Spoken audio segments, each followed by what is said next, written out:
বলো খবর বলো।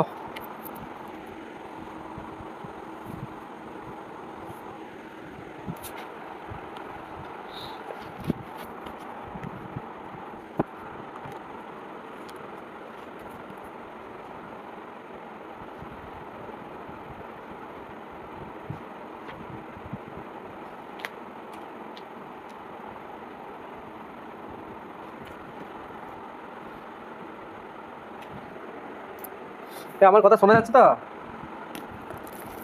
কেউ কিছু বলছে না কি ব্যাপার?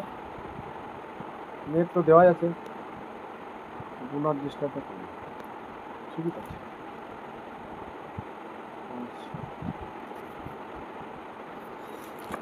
আজকে খবর শুনে আমারও একটু কেমন হয়ে গেলাম আমি। আচ্ছা, কারা কারা খুশি হয়েছে খবরটা শুনে? ফেসাটা একটু খুশি হবে বেশি নাকি?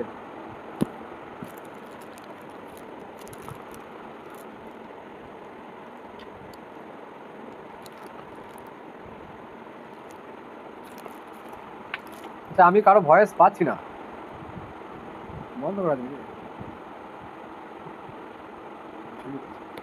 বলছি হ্যাঁ, শুনতে পাচ্ছ তো কথা? আমি তো কারো ভয়েস পাচ্ছি না, চুপচাপ আছি। শোনা যাচ্ছে তাই তো? ঠিক আছে। স্যার ভ্যাকান্সি তো মানে বাড়ার সম্ভাবনা ছিল কেবল, কিন্তু মানে 100% শিওর ছিল না যে বাড়বে। এবার কিছু তো করার নেই। দেখো ওটা এখনো তো হাতে 10 দিনও টাইম নেই, ফাইনাল কিছু তো এখনো বলেনি, কি হয় দেখা যাক। এবার আজকে আমি কিছুটা পড়াই, হ্যাঁ, এত গল্প নিয়ে মেতে থাকলে তো হবে না, কাজের সাথে সাথে একটু কথা হোক। আচ্ছা, তোমাকে হয়তো আমি এই সিস্টেম অফ লিনিয়ার ইকুয়েশনটা একটু বলি, তোমাদের প্রশ্ন করা হবে।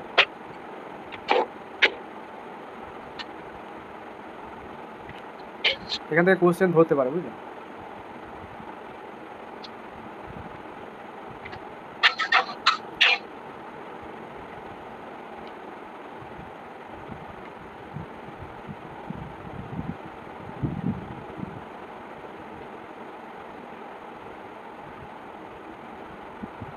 প্রচুর ঠান্ডা লেগে আছে, বুঝলে? তাও আমি একটু পড়িয়ে দেওয়ার জন্যই এলাম।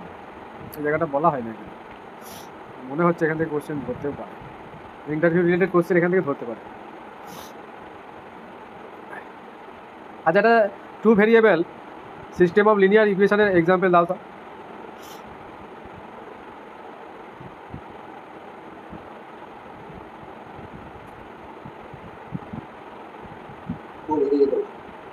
আমি যদি সিঙ্গেল ভেরিয়েবল বলি একরকম হবে লিনিয়ার ইকুয়েশন, টু ভেরিয়েবল বললে বা সিস্টেম অফ বললে যেভাবে ইকুয়েশনগুলো হয়, মানে an equation x + y = 5, an equation y = 5 হবে তারপর 2x + 3y = 6 is said to be linear equation, তাই তো?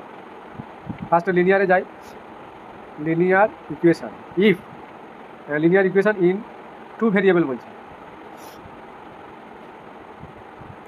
Two variable if it can be written as in the form ax = b, বলো ax plus by plus c equal to 0, তাই তো? হয় দেখো এই জায়গাটাকে আজকে কনসেপ্টটা ক্লিয়ার করে দেবো ডিটেল, যারা কারো কিছু যদি কনফিউশন থাকে সব দূর হয়ে যাবে আজকে, আর সমস্যা হবে না। হয় আর এ বি অ্যান্ড সি, আর কি বলো তো, বলো? ABC real number. হ্যাঁ, real number, very good. Real and coefficient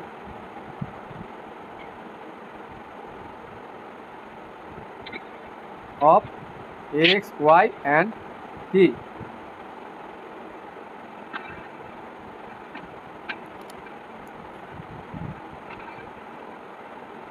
x আর y টা হচ্ছে কোএফিসিয়েন্ট, এই a আর b টা হচ্ছে coefficient of x, y and c constant. টা কি বলো? এটা কনস্ট্যান্ট। কনস্ট্যান্ট, c টা কনস্ট্যান্ট। আচ্ছা, a আর b কি 0 হতে পারে? a and b এটা কি জিরো হতে পারে? সিটা কনস্ট্যান্ট, সিটা জিরো হতে পারে তাই না? C equal to zero, maybe C equal to zero হতে পারে, কিন্তু এ আর বি, হ্যাঁ এ বি কিন্তু নট ইকুয়াল টু জিরো। না আমি তাকে কি বলছি, সিস্টেম অফ একটা লিনিয়ার ইকুয়েশন বলবো আমি in two variable x and y রেসপেক্টে। এখানে এক্স আর ওয়াইটা তো ভেরিয়েবল, তাহলে যদি টু ভেরিয়েবল আসবে না, যদি এ আর বি একটা জিরো হয়ে যায় তাহলে ওয়ান ভেরিয়েবল হয়ে যাচ্ছে তাকে। সি যদি জিরো হয় তাহলে আমার টু ভেরিয়েবল নিয়ে কোনো সমস্যা নেই, বুঝে গেল? তার মানে এ আর beta not equal to zero, C কিন্তু মেবি জিরো হতে পারে, কোনো সমস্যা নেই। সিস্টেম লিনিয়ার ইকুয়েশনের টু ভেরিয়েবলের এটা হচ্ছে এক্সাম মানে কন্ডিশন, ক্লিয়ার? এবার আমি একটা এক্সাম্পল নিই, তুমি যেমন বলছিলে for example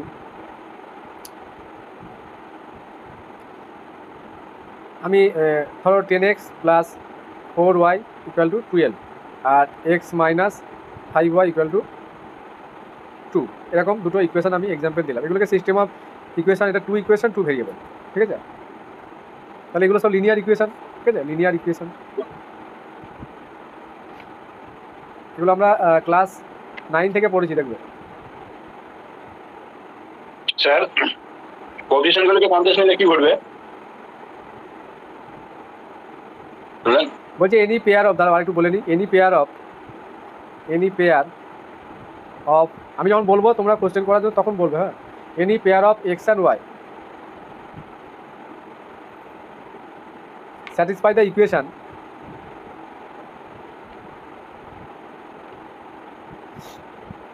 ax plus by plus c equal to 0 is called, কি বলে বলো তো? is called কি বলে? it's কি any pair of x and y, মানে x আর y এর যে কোনো পেয়ার, ধরো এখানে একটা পেয়ার হবে আর একটা পেয়ার হবে, যেহেতু টু ভেরিয়েবল, এগুলো কি বলা হয়? সলিউশন। এগুলো সলিউশন, ঠিক আছে? সাপোজ এটা আমি ধরলাম a1, এটা b1, এটা a2, এটা b2, এবার এই ভ্যালুগুলো আমাদের হতে পারে যা সব কিছু। এবার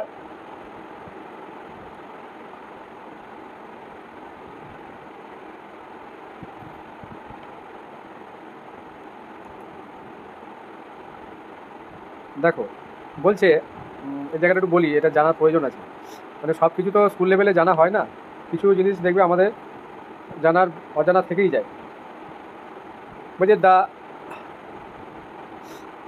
solution of linear equation, the solution of linear equation in two variable, সেটা আমি আর বলছি না, ax plus by equal to c is a particular point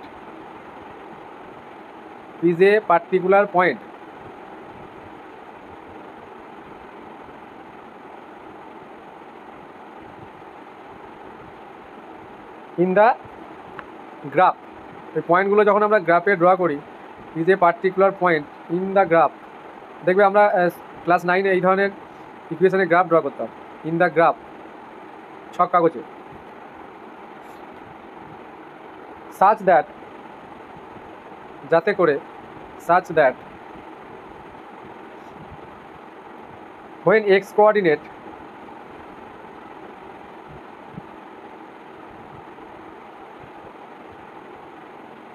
in multiplied by a in multiplied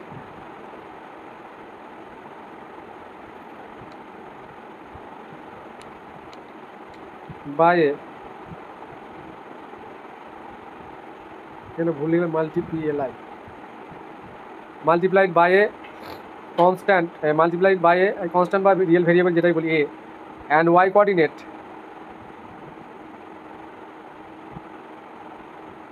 is multiplied by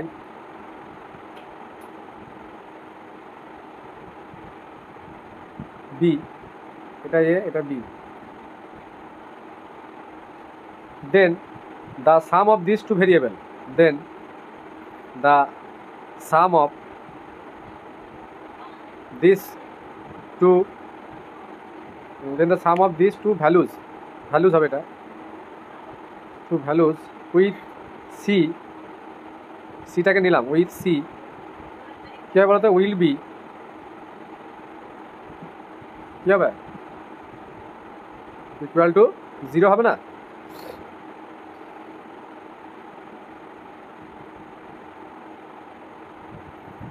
দেখো x কোঅর্ডিনেটকে A দিয়ে আর y কোঅর্ডিনেটকে বি দিয়ে মাল্টিপ্লাই করা হচ্ছে এবং সিটাকে যখন জয়েন্ট নেওয়া হচ্ছে তাহলে sum of this two values with C sum করা হলো তাদের যোগফলটা।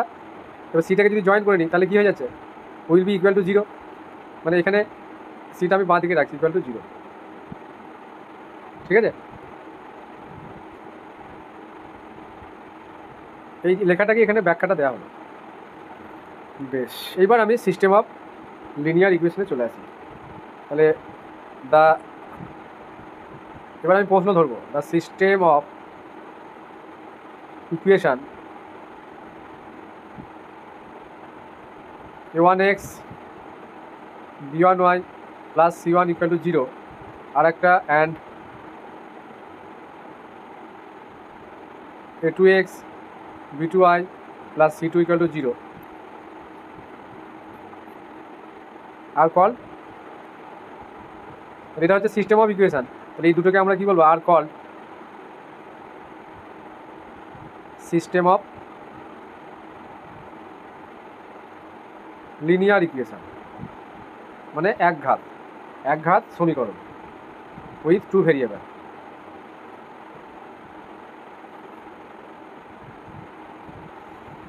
ঠিক আছে, এটা হলো আমাদের system of linear equation in two variable. বলো তো আমরা এই সিস্টেম অফ লিনিয়ার ইকুয়েশনকে সলিউশন যখন করি কোন মেথডে সলিউশন করি? প্রশ্ন ধরলো তোমার, হোয়াট মেথড?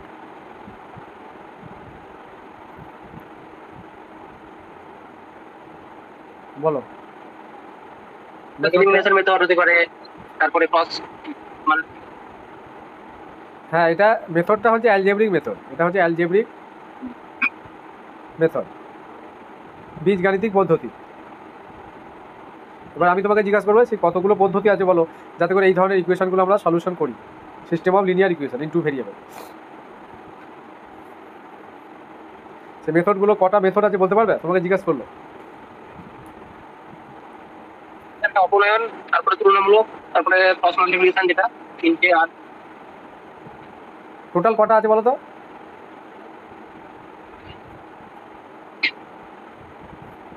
জানা আছে? পরিবর্তন আছে একটা বোধহয়। টোটাল জানতে চাইছি, বাকিটা বলো।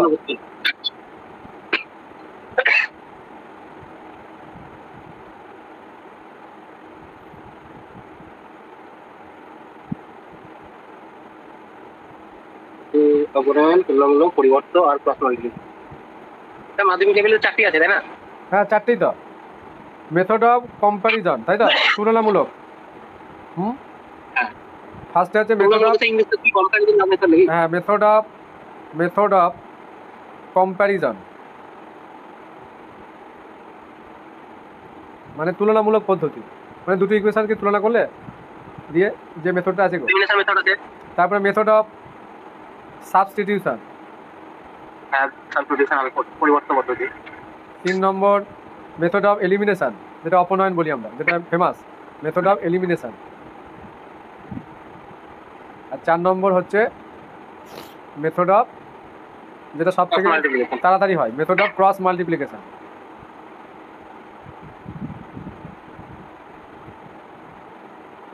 যখন ইকুয়েশনগুলো জটিল হয়ে যায় তখন আমরা এই মেথডটা অ্যাপ্লাই করি, খুব তাড়াতাড়ি অ্যান্সারটা বেরিয়ে যায়। মাধ্যমিক লেভেলে স্যার এখানেই তো মানে ডিটারমিনেন্টের মানে যে আর কোনো মেথড আছে সলিউশন বার করার? দাঁড়াও, আর কোনো মেথড আছে এই ধরনের ইকুয়েশন সলিউশন বার করে? তোমাকে জিজ্ঞাসা করলো, কি বলবে?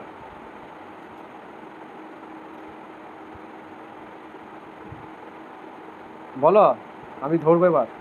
তহুরা বলো তো আর কি মেথড আছে এই ধরনের equation, system of linear equation two variable solution করার? এটা তো 1 নম্বর আমি বললাম। আর একটা মেথড বলো। এইটার মধ্যেই পড়ছে 4টে। আর কি মেথড আছে?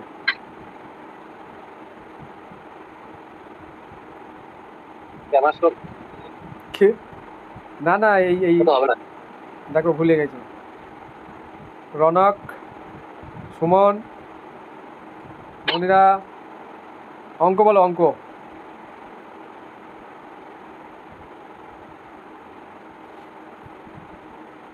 বলতে পারবে কেউ?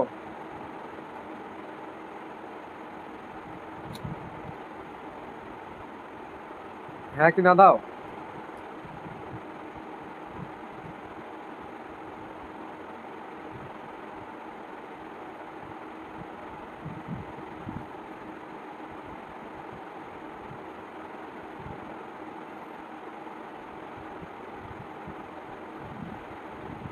ভালো ভালো ভালো করে ভাবো। আমি এখানে কয়েকটা পয়েন্ট লিখি। But if the system of equation, linear equation, সবই linear in two variable,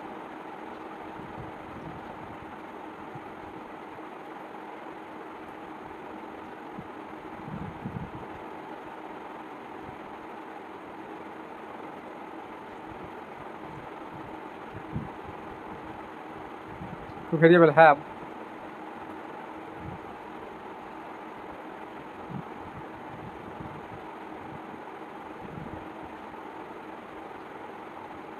at least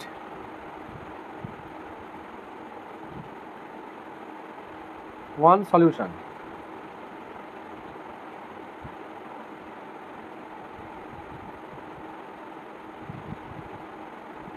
Then যদি একটাই সলিউশন থাকে, দেন দ্য সিস্টেম কি বলা হবে? কনসিস্টেন্ট। হ্যাঁ, ইজ কল্ড কনসিস্টেন্ট।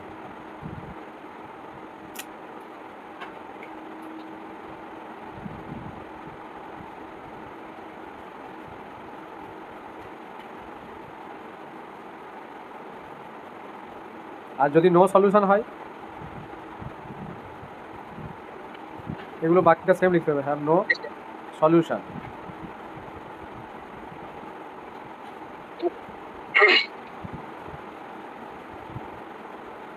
হ্যাজ হবে, has no solution.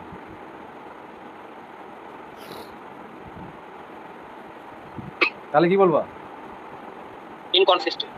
Then inconsistent. আর একটা কেস আছে, তাই তো? এবার এইটার আবার দুটো ভাগ আছে, কনসিস্টেন্ট কেস আর ইনকনসিস্টেন্ট কেসের আবার ভাগ আছে। তাহলে ওই ভাগটা জানতে হবে।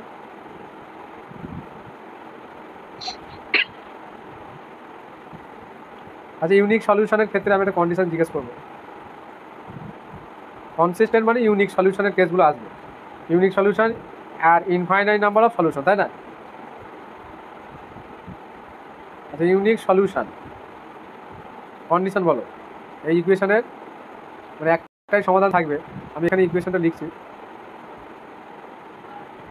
করসপন্ডিং কোএফিসিয়েন্টের রেশিওগুলো যদি নট ইকুয়াল টু হয়, তাহলে সব ডিটারমিনেন্ট দিয়ে করলে হবে না? ডিটারমিনেন্ট কন্ডিশন চাইছি আগে। আমি দুটো ইকুয়েশন লিখছি। তাহলে ইউনিক সলিউশনের ক্ষেত্রে কি হবে? ইফ a1/a2 মানে সহগুলোর রেশিওটা নট ইকুয়াল টু হবে। আচ্ছা, ইউনিক সলিউশন হলে এর আগের কোশ্চেনটা কেউ পারলে না যে আরেকটা মেথড কি আছে সলিউশন বলার? আমি একজনকে দেখছি কন্টিনিউ ক্লাস করছে না,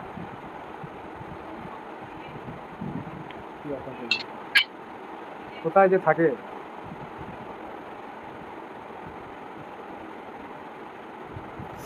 আচ্ছা, কেউ বলেন, আমি বলেই দিই। হ্যাঁ, ঠিক বলেছে সুমন, গ্রাফিক্যাল মেথড। আর একটা আছে গ্রাফিক্যাল মেথডে আমরা সলিউশন করি না, দেখেছো? ভুলে গেছি বা মনে পড়ছে না, তাই না? জানো, মনে পড়ছে না।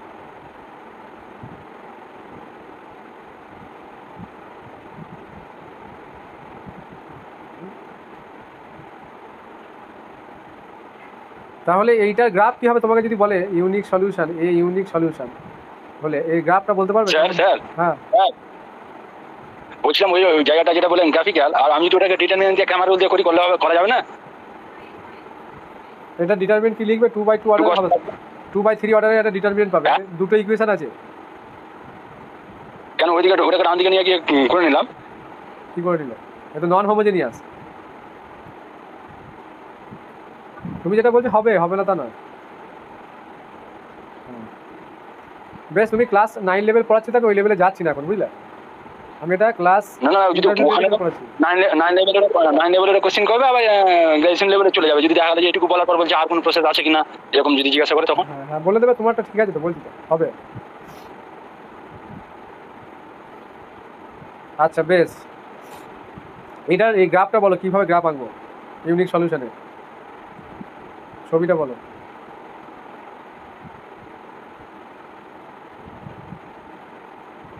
দুটো স্ট্রেট লাইন মানে ইন্টারসেক্ট করবে এরকম। হ্যাঁ, এটা একটা সিঙ্গেল পয়েন্টে ইন্টারসেক্ট।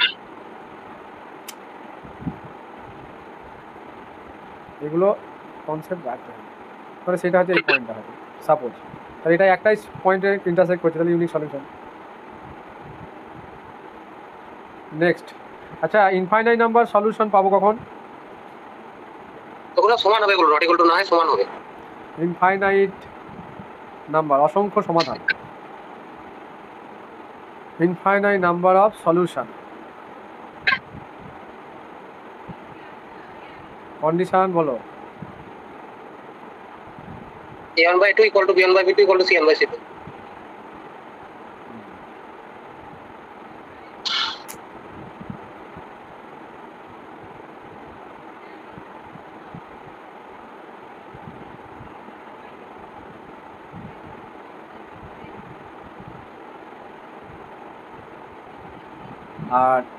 আর একটা কি নো সলিউশন, তাই তো? হ্যাঁ, আচ্ছা এর গ্রাফটা বলো। এটা স্যার ওভারল্যাপ হবে একটার উপর একটা। হ্যাঁ, কোইন্সিডেন্ট লাইন, তাই তো? হ্যাঁ, এই একটা লাইন, তার উপর দিয়ে এটা ধরো এবি লাইন। একটু বলে দিচ্ছি, গ্রাফগুলো একটু কনসেপ্ট থাকা দরকার। তারপরে উপর দিয়ে ধরো এই লাইন আর একটা গেছে, সেটা হয়তো আমি সিডি হিসাবেই ধরছি, তাহলে দুটো লাইন। আচ্ছা এইখানে সিডি দিয়ে দিচ্ছি।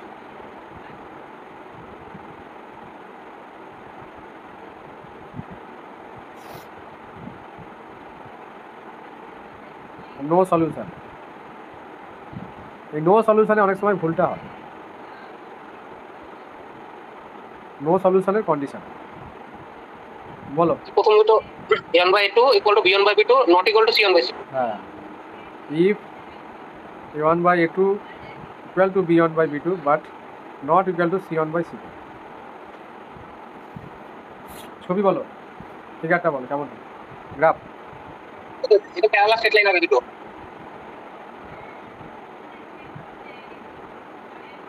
মানে কখনোই টাচ করবে না, ইনফাইনাইটে কেউ টাচ করবে না, তাহলে প্যারালাল লাইন। তাহলে আগেরটাই বলে দিই, একটা লাইনের উপর আরেকটা লাইন কোইন্সিডেন্ট হলে এই যে প্রত্যেকটা পয়েন্ট তো সমাধান একটা, তাই না? তাহলে এই একটা লাইনের উপর একটা লাইন, এগুলো কত, একটা রেখার উপর অসংখ্য পয়েন্ট পাবো আমরা, সেই হিসাবে এটা ইনফাইনাইট নাম্বার সলিউশন পাওয়া যায়, যেটা এই ক্ষেত্রে একটা পয়েন্ট পাবো না।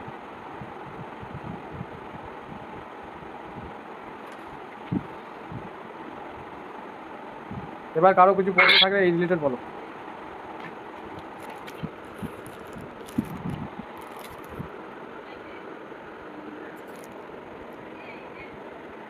একটা প্রশ্ন বলতে, আমি একটা জায়গা দেখছিলাম, মানে একজন সিনিয়র দাদা বলছিল যে মানে ইন্টারভিউ যদি অ্যালজেব্রা থেকে কোশ্চেন ধরে, অনেক সময় ধরে যে তুমি কোন কোন রাইটারের বই পড়ছো, মানে আমি হয়তো পড়িনি, তাও মুখস্থ করে দিতে হবে রাইটার। কোন কোন রাইটারের, মানে তুমি বাড়িতে কোন রাইটারের বই পড়ছো, অ্যালজেব্রা থেকে কোশ্চেন ধরছে আমাকে। হ্যাঁ বাড়িতে কোন রাইটারের, এসকে মাপা বলবে, ঘোষ চক্রবর্তী বলবে, RM খান আছে, তারপর তোমার ইয়ে আছে, ওই কি বলে, এই তিনটি মোটামুটি ভালো, RM খান, ঘোষ চক্রবর্তী, এসকে মাপা, এই তো এই তিনটি পাসপোর্টসের জন্য ঘোষ চক্রবর্তী ভালো আছে কিন্তু পপুলার না বোধহয়, জানি নাম যদিও। কে যায় আরেম খানেরও আছে কি বই বললো দাদা, আরেম খানের বই আছে। RM খানের বই আছে মানে আমার কাছে আছে তো, আমি RM খানের বই আছে মানে RM খানের তোমার ভেক্টরের সঙ্গে দেখবে জিওমেট্রি বই আছে, RM খানের অ্যালজেব্রার সঙ্গে আছে, তারপর RM খানের ইয়ে বই আছে তোমার। RM খান সব থেকে বেটার হচ্ছে জিওমেট্রির বইটা অ্যালজেব্রা থেকে। ভালো অ্যালজেব্রা জিওমেট্রি RM খান আমি পড়িয়েছি। ক্লাস দেওয়া আছে, ওই বইয়ের সলিউশন করা আছে। তবে ঘোষ চক্রবর্তী বই সব থেকে এসএসটির জন্য ভালো, 9, 10, 11, 12 দুটো। এসকে মাপা থেকে দেয়, কিন্তু ঘোষ চক্রবর্তী ভালো বই। মোটা বইটা? হ্যাঁ, মোটা বইটা আছে। ওটা তো হুবহু কমন এসেছিল তো, ওই কোশ্চেনগুলো ওই তোমার ইয়ে থেকে, যেটা থিওরি অফ ইকুয়েশন থেকে এসেছিল, ওটা তো ঘোষ চক্রবর্তীর বইয়ের অঙ্ক। ওই কিউ স্কোয়ার প্লাস 4 কিউ সমান 0। এই মাল্টিপল রুট নাকি এসেছিল বলে কিছু। হ্যাঁ হ্যাঁ, x minus alpha whole square. ওটা করতে হয়েছিল পরীক্ষা হলে, মানে হয়তো উপস্থিত মনে ছিল, কিন্তু তাও কনফিউশন গেছিলাম। একদম এক্সারসাইজের অঙ্ক।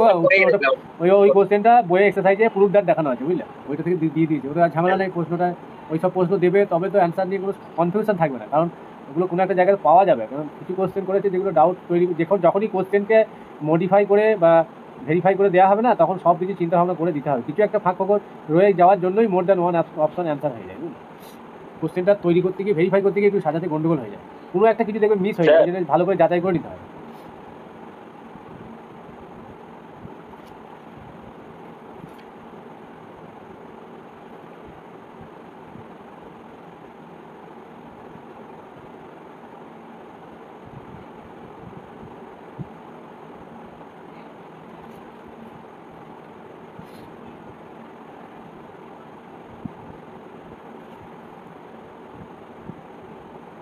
তো স্যার এলবিপির উপরে ক্লাস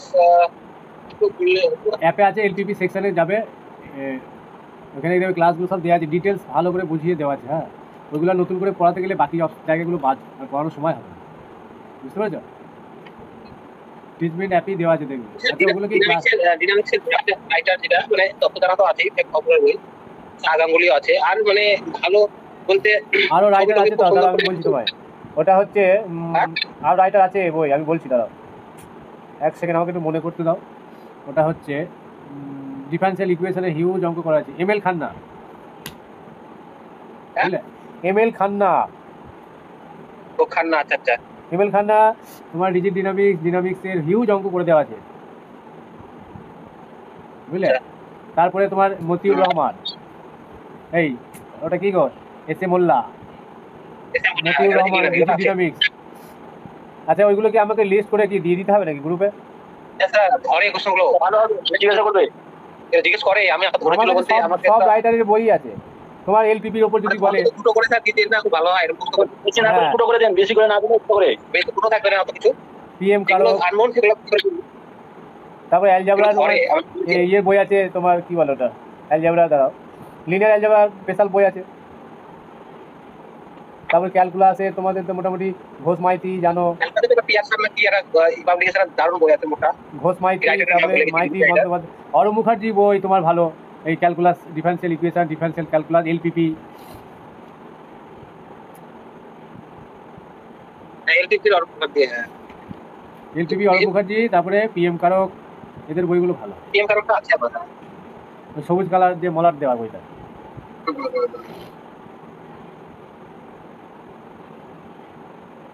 হ্যাঁ, মানে আমি শুনছিলাম যে ঘরে অনেক সময় প্রশ্নগুলো ধরে, হ্যাঁ, জেনারেল যেগুলো পড়ো সেই সম্বন্ধেই ধরবে, খুব একটা যেগুলো ইন্ডিয়ান সবাই পড়ে সেগুলোই ধরে। হ্যাঁ, বলছিল যেগুলো দেখে রাখিস ঘরে, মানে বই রাইটার নাম হয়তো কোনো জিজ্ঞেস করলে যে তোমার কোনটা ভালো লাগে, কে বললো জিওমেট্রি, জিওমেট্রি কোন কোন রাইটারের বই পড়েছো বলো, বাড়িতে কি পড়েছো, শুধু খোঁজ করতে পড়েছো আর কিছু করো নি, এরকম ভাবে প্রশ্ন করে।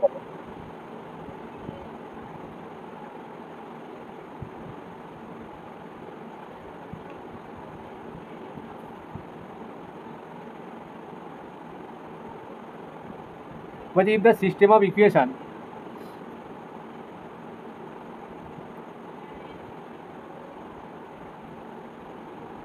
have a unique solution,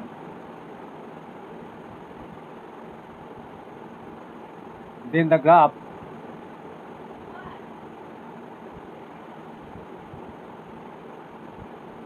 of the equation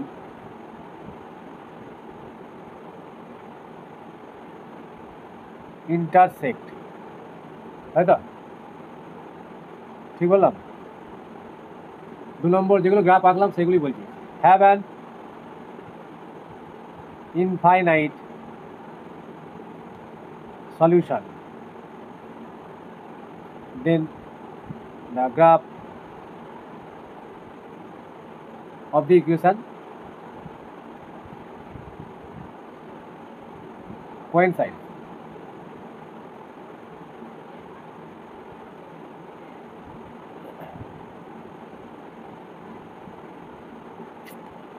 কিন্তু বি হলে এটা সি হবে। কোইনসাইডে বাংলা কি? সমাপতিত। হ্যাঁ সমাপতিত হলো। হ্যাঁ সমাপতিত।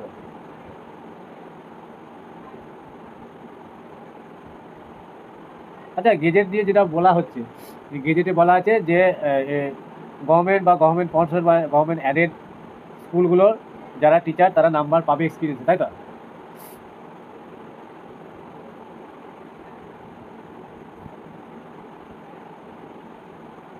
তাহলে তোমরা বলো একজন ইন সার্ভিস 9-10-এ চাকরি করতো সাপোজ, তাহলে এ 10 নম্বর 9-10-এর পোস্টের জন্য পেলো, এক্সাম দিয়েছে। এই ক্যান্ডিডেট আবার 11-12-এর এক্সামের জন্য কি জন্য 10টা নাম্বার পাবে? আমাকে যুক্তি দাও।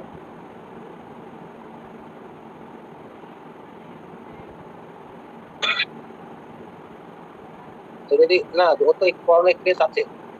হ্যাঁ হয়তো করোনার এক্সপেরিয়েন্স আছে, মানে মানে পড়িয়েছে তারা। তার তো অ্যাকচুয়ালি 7 ইয়ার্স জব করলো, 7 ইয়ার্স, ঠিক আছে? তাহলে 7 ইয়ার্স জব করে সে 10 নম্বর নিয়ে নিচ্ছে এখানে দুটো পোস্টের জন্য। এবার দেখো তাহলে এরা এই 2016-র ইন সার্ভিসরা ফাঁসবে না? তুমি দেখো আমি বলছি 2016 ছাড়াও যাদের ধরো এজ আছে, কথাই বলছি, তারাও তো এক্সামটা দেবে যদি তারা এজ থাকে তাদের, বা ধরো যারা মাদ্রাসায় চাকরি করতো তারা ধরো দেবে এক্সাম।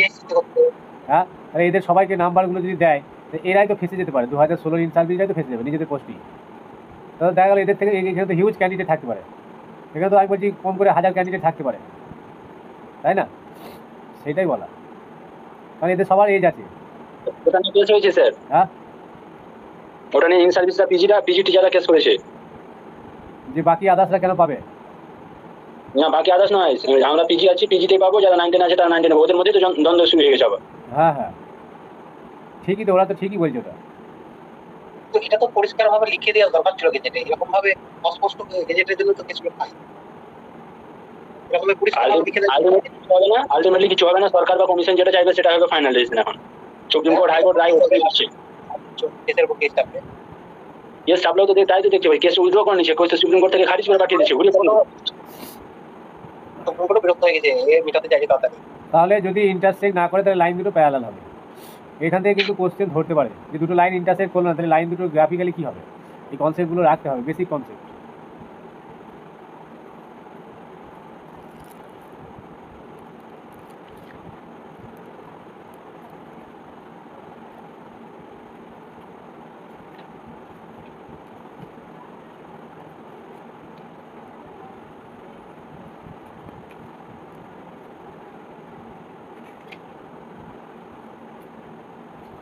আচ্ছা আমি আর কিছু কোশ্চেন ধরবো, একটু জল খেয়ে আসি।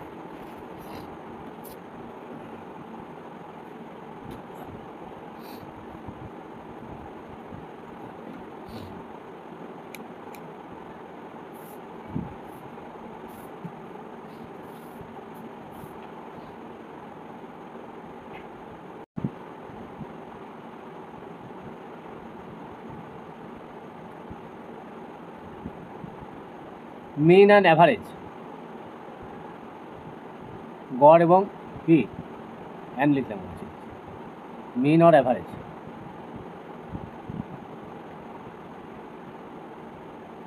মিন মানে তো গড় আর অ্যাভারেজ মানে তো গড়, আলাদা কেন? অ্যান্ড হয়ে গেছিল না, আমি বলছি নাম দুটো আলাদা কেন, আর কি মধ্যে কিছু আছে তো? মিনটার অনেকগুলো ভাগ আছে, অ্যারিথমেটিক মিন, জিওমেট্রিক মিন, এইভাবে বলে। অ্যারিথমেটিক অ্যাভারেজ এরকম বলা হয় না অ্যাকচুয়ালি, এটাই ডিফারেন্স। বলছে অ্যান অ্যাভারেজ, দেখো বলে দিই এই জায়গাটা ক্লিয়ার করে দিয়ে আছে, an average or more actually more accurately actually accurately বলি, অ্যাকুরেটলি, মোর অ্যাকুরেটলি যদি আমরা বলি an arithmetic mean, actually arithmetic mean in crude terms,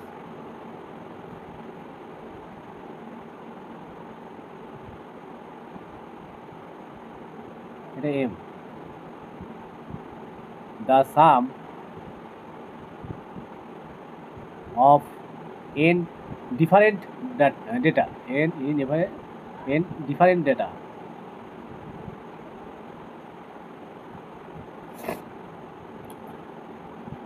divided by t n, therefore average বা arithmetic mean কি হচ্ছে টোটাল অফ ডাটা বা data, total of data by number of data.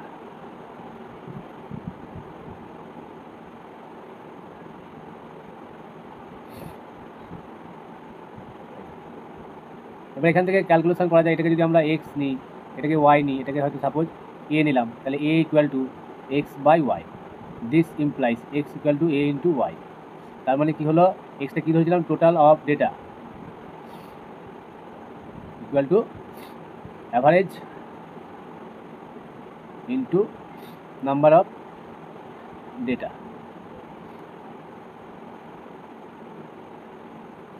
2 নম্বর, average of the numbers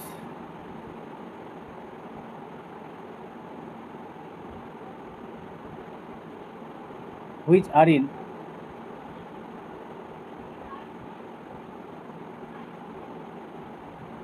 arithmetic progression, এটা arithmetic progression AP, এটা সমান কি লেখা হয় জানো?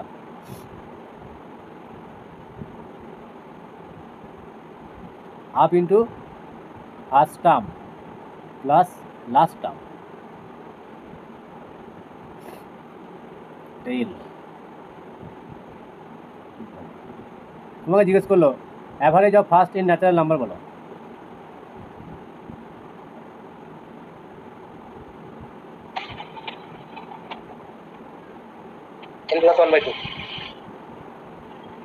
হ্যাঁ, তাহলে 1 প্লাস 2 প্লাস যত করে n বাই n, তাই তো? তাহলে এইটা উপরটার জন্য ফর্মুলা কী হবে, n into n plus 1 by 2, আর একটা n আছে অলরেডি, তাহলে 1 বাই n পাশে লিখলাম, n ক্যান্সেল হয়ে গেল, তাহলে n plus 1 by 2।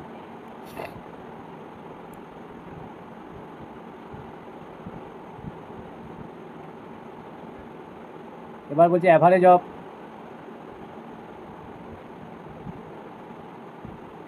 The square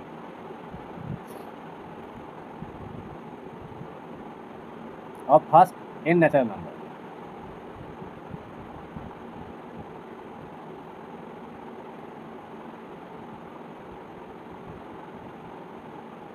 কি হবে n plus 1 into n plus 1 by 6, এটাকে ডিভাইড করবে n দিয়ে, তাহলে উপরটার জন্য ফর্মুলাটা কি আছে, n ইন্টু n প্লাস 1 উপরটার জন্য, আর 2n প্লাস 1 তাই তো বাই 2, এটা 1 বাই n, তাহলে n ক্যান্সেল আবার, এই nটা কিন্তু এই nটা, এটা 6 হবে, 6 n plus 1 2n plus 1 by 6। এবার কিউব তাই তো,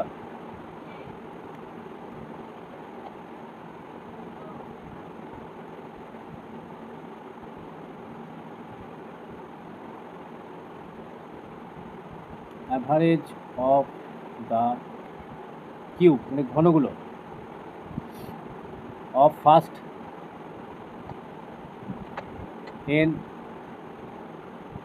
ন্যাচারাল নাম্বার,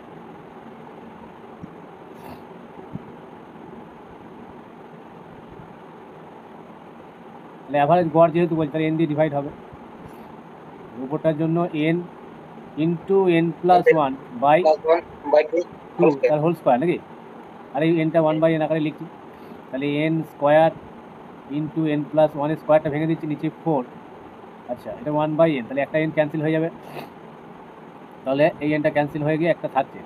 তাহলে আমি এটাকে এইভাবে লিখতে পারি, n into n plus one তার হোল স্কোয়ার বাই 4।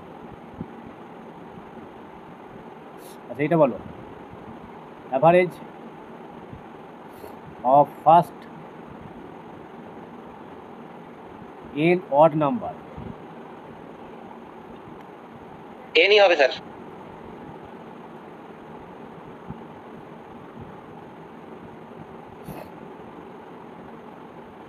কিভাবে আসছে? স্যার সামটা এন স্কয়ার হয় ওটা করলে, তাকে এন দিয়ে ভাগ করলে এন আসবে।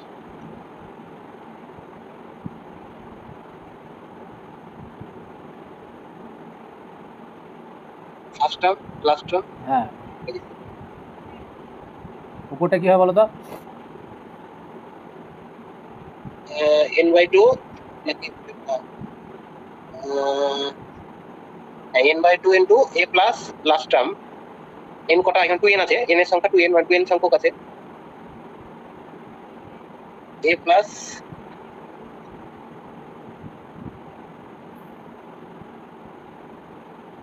n প্লাস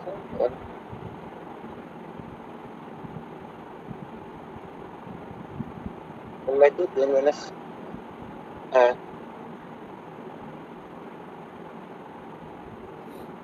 তারপরে average of first n even number.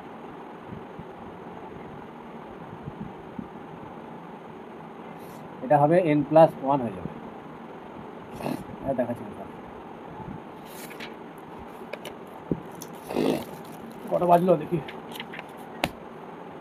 ছেড়ে দাও, ভালো লাগছে।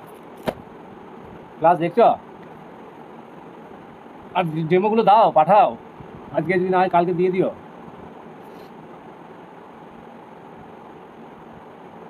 Hello hello